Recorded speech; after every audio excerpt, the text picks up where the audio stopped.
Myanmar में शुक्रवार को आए भूकंप की वजह से अब तक कम से कम 1000 लोगों की मौत हो चुकी है।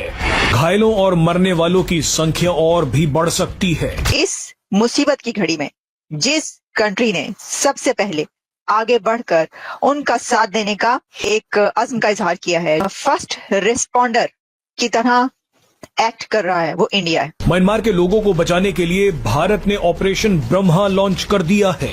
पीएम मोदी ने ऐलान किया था कि वो मदद के लिए तैयार हैं। इसके कुछ ही घंटों बाद ऑपरेशन ब्रह्मा के तहत भारत ने 15 टन रिलीफ मटेरियल म्यांमार भेज दिया। मोदी साहब हैं, अगर ये हमारे साथ पंगे न लेते तो हम ही इनकी मदद इमदाद करते थे। इनके हाथों में कशकोल हैं, इस तरह के जुमले मोदी साहब बोल रहे थे।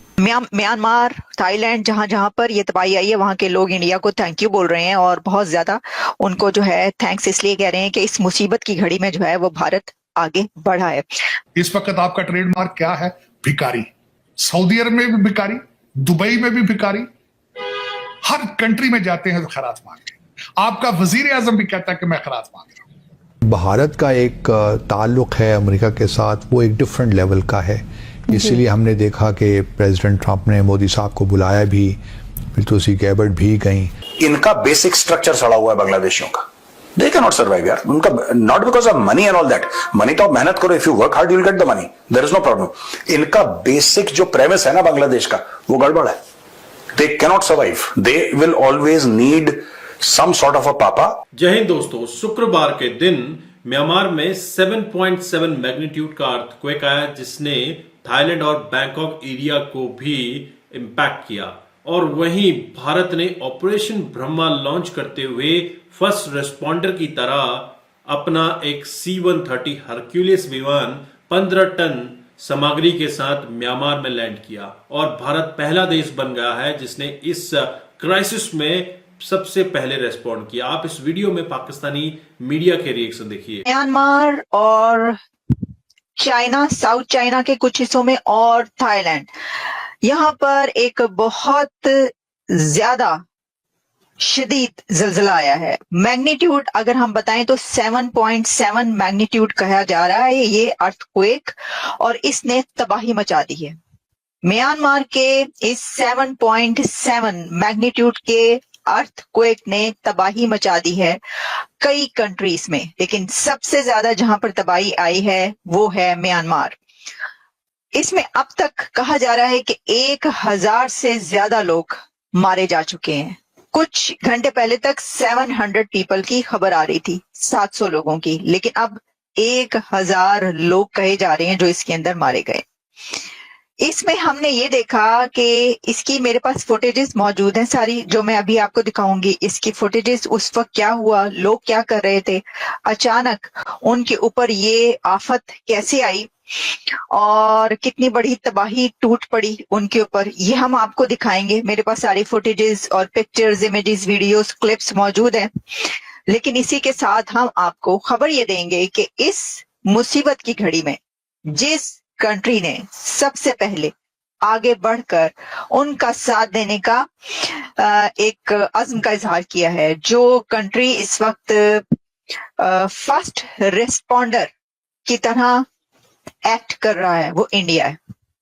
भारत ने एक ऑपरेशन लॉन्च कर दिया है म्यांमार की जो तबाही हुई है वहां पर लोगों की मदद के लिए, और उस ऑपरेशन का नाम रखा गया है ब्रह्मा। ये ब्रह्मा मिशन इंडिया की तरफ से लॉन्च किया गया है to help people of Myanmar. न सिर्फ म्यांमार, थाईलैंड, जहां जहां पर ये हुई है तबाही, वहां के लोगों के लिए। और जो प्रेसिडेंट ट्रंप हैं उनकी तरफ से भी, गो कि आपको पता है कि यूएस एड क्योंकि बंद की गई तो सवाल किया गया प्रेसिडेंट ट्रंप से कि आप बताइए कि क्या ये वहां पर जो है, तो उन्होंने ये प्रॉमिस किया और कहा है कि हम वहां पे मदद करेंगे लोगों की, और हमने पहले ही उनसे बात की है, वहां पर फोन करके उनसे बातचीत हुई है।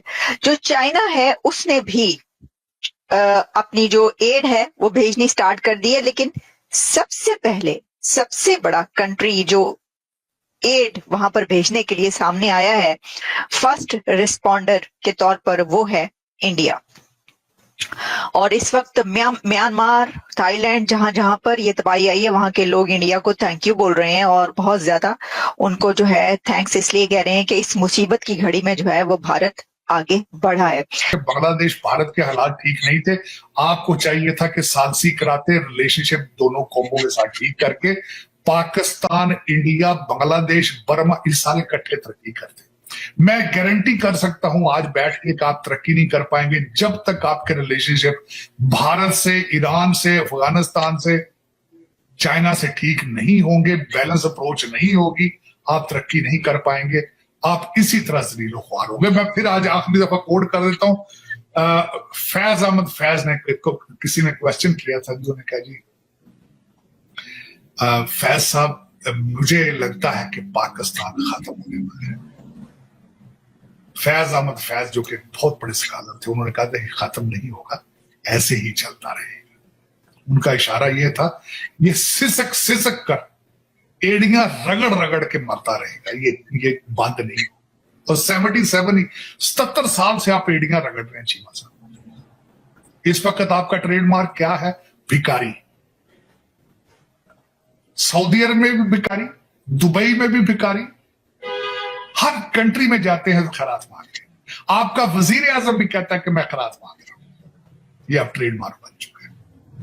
आपने इसीलिए पाकिस्तान बनाया था चीमा साहब। This was the objective. और दूसरा, इस पे तो खैर एक बहुत बड़ी डिबेट हो सकती है। लोग कहते हैं कि जिम्मेदारों ने पाकिस्तान बनाया था क्योंकि नेहरू लैंड रिफॉर्म करना चाहता था। इसके पीछे आपने मजहब का ड्रामा लगाया, हालांकि इकोनॉमिक प्रॉब्लम थे। इकोनॉमिक प्रॉब्लम इसलिए थे कि क्योंकि मुगल आए थे, उन्होंने कई लोगों को मार धाड़ के मुसलमान किया। वो मेजॉरिटी हिंदू, अल्टीमेटली जब आप उनके साथ पंगे लेंगे वो आपको प्रेस तो करेंगे। वो प्रेस करते थे, आपने उसका हाल ये ढूंढा कि हम अलग कंट्री बना के पता नहीं, लेकिन उसको भी फिर आप आजाद तो हुई नहीं। आपको चलाने वाले भी तो आज भी ब्रिटिश एजेंट है। 25,000 ब्रिटिश एजेंट, ब्यूरोक्रेट तो डुअल सिटीजन है। और दूसरे आपके सियासतदान देख लें असेंबलियों के अंदर, ये किन के पोते दोते हैं यहाँ बैठे? सारे ब्रिटिश एजेंटों के पोते दोते हैं, सारे मेजॉरिटी। आजाद मैं तो नहीं मानता कि आप आजाद हैं। तो दोस्तों, आपने ये वीडियो देखी और आपको आइडिया लग गया होगा कि भारत दुनिया में कहीं पर भी क्राइसिस हो, ह्यूमैनिटेरियन एड के लिए हमेशा सबसे पहले रेस्पॉन्ड करता है। म्यांमार के केस में ले लीजिए, फ्राइडे को यह बहुत बड़ा अर्थक्वेक था 7.7 मैग्नीट्यूड का, जिसने बहुत आलीशान बिल्डिंगों को सेकंड्स में नेस्तनाबूद कर दिया। और इसने बैंकॉक और थाईलैंड वाले रीजन में भी काफी उथल पुथल मचाई है।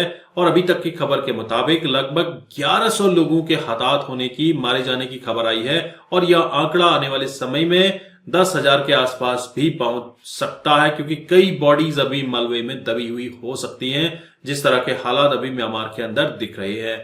वहीं नरेंद्र मोदी ने इस क्राइसिस में एक ट्वीट भी किया था कि हम मदद के लिए तैयार हैं। और कुछ समय बाद ऑपरेशन ब्रह्मा लॉन्च किया गया और ऑपरेशन ब्रह्मा के तहत 15 टन सामग्री लेकर भारत का C-130 हरक्यूलियस विमान पहुंचा है म्यांमार में। और वहां के लोग बोले तो म्यांमार सिटीजन्स, थाईलैंड के लोग और बैंकॉक के लोग भारत को शुक्रिया कह रहे हैं, नरेंद्र मोदी को शुक्रिया कह रहे हैं। दोस्तों, यह जरूरी नहीं है कि वह हमारा मित्र है या फिर दुश्मन है, लेकिन जब ह्यूमैनिटेरियन की बात होती है, भारत हमेशा मदद करता है।